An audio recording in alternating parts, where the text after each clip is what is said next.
ഞാൻ സിന്ധു സതീശൻ. ഇന്ന് നമ്മളെല്ലാവരും ഹൈന്ദവ വിശ്വാസികളെല്ലാം വിനായക ചതുർത്ഥി ആഘോഷിക്കുകയാണ്. എന്താണ് വിനായക ചതുർത്ഥി? ചിങ്ങമാസത്തിലെ കറുത്ത വാവ് കഴിഞ്ഞു വരുന്ന ചതുർത്ഥി അഥവാ വെളുത്ത പക്ഷ ചതുർത്ഥിയാണ് വിനായക ചതുർത്ഥി. ഇന്നേ ദിവസമാണ് നമ്മുടെ ഉണ്ണി ഗണപതിയുടെ ജന്മദിനം. അതായത് നമ്മുടെ വിനായകൻ്റെ ജന്മദിനത്തിലാണ് വിനായക ചതുർത്ഥി കൊണ്ടാടുന്നത്. ഈ ദിവസം ഹൈന്ദവ വിശ്വാസികളായ എല്ലാവരും തന്നെ ഗണേശ പ്രീതിക്കായി പ്രത്യേക പൂജകളും കർമ്മങ്ങളും നടത്തി വരുന്നു. ഇങ്ങനെ കൃത്യനിഷ്ഠതയോടെ വ്രതത്തോടെ പൂജാതി കർമ്മങ്ങൾ ചെയ്യുകയാണെങ്കിൽ ഉദ്ദിഷ്ട കാര്യസിദ്ധിയും ഉത്തമ ഫലവും നൽകുമെന്ന് വിശ്വസിക്കുന്നു.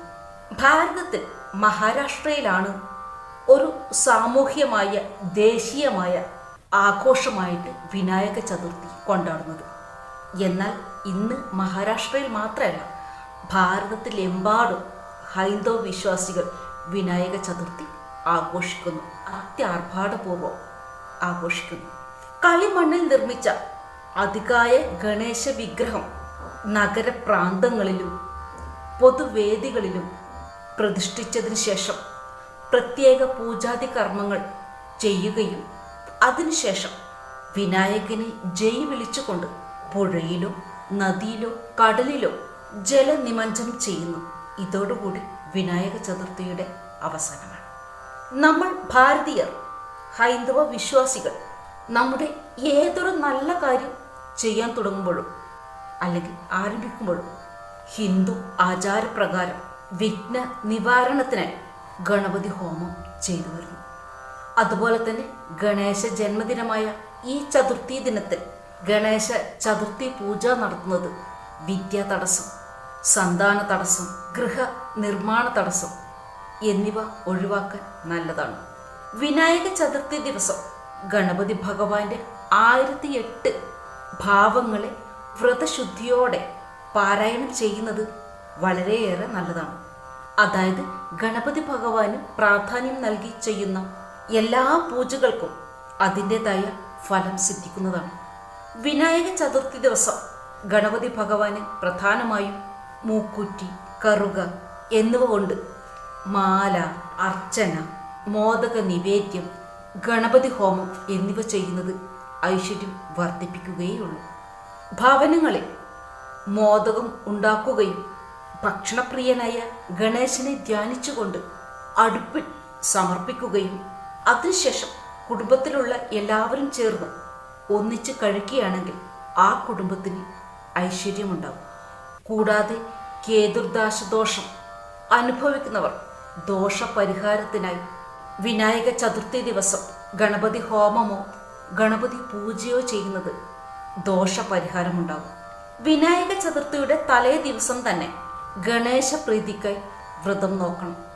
ഏതൊരു വ്രതം അനുഷ്ഠിക്കുമ്പോഴും ഹൈന്ദവ ആചാരപ്രകാരം മത്സ്യ മാംസാദികൾ ഒഴിവാക്കേണ്ടതുണ്ട്. അത് നിഷിദ്ധമാണ്.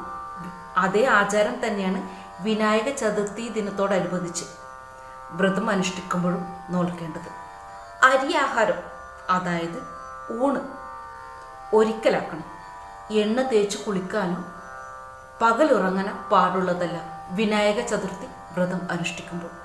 വിനായക ചതുർത്ഥി ദിവസം രാവിലെ എഴുന്നേറ്റ് കുളിച്ച് ദേഹശുദ്ധി വരുത്തിയതിനു ശേഷം നിലവിളക്ക് കൊളുത്തി കിഴക്കോട്ട് തിരിഞ്ഞു നിന്ന് ഓം ഗം ഗണപതയേ നമഃ എന്ന് 108 പ്രാവശ്യം പാരായണം ചെയ്യേണ്ടതാണ്, അല്ലെങ്കിൽ ജപിക്കേണ്ടതാണ്.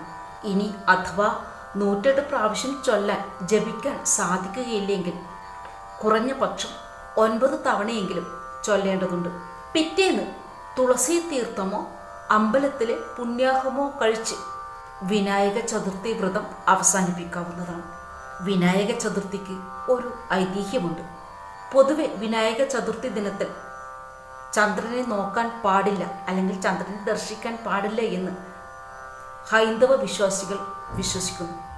ഇനി അഥവാ ചതുർത്ഥി ദിനത്തിൽ ചന്ദ്രനെ ദർശിക്കുകയാണെങ്കിൽ ദുഷ്പേര് കേൾക്കാനിടവരും.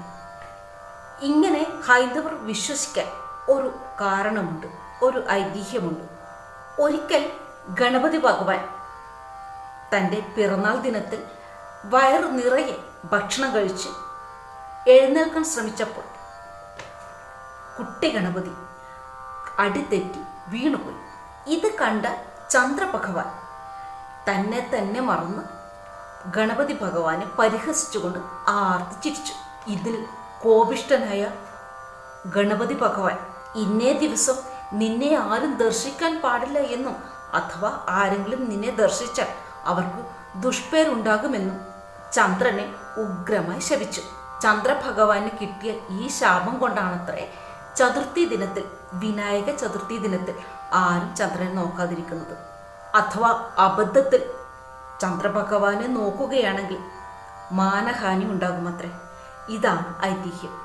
അപ്പോൾ ഇന്നേ ദിവസം വിനായക ചതുർത്ഥി ആഘോഷിക്കുന്ന എല്ലാ ഹൈന്ദവ വിശ്വാസികൾക്കും വിനായക ചതുർത്ഥി ആശംസകൾ. മറ്റൊരു നല്ലൊരു വീഡിയോ ആയിട്ട് ഉടൻ വരുന്നതിൽ എല്ലാവർക്കും നമസ്തേ.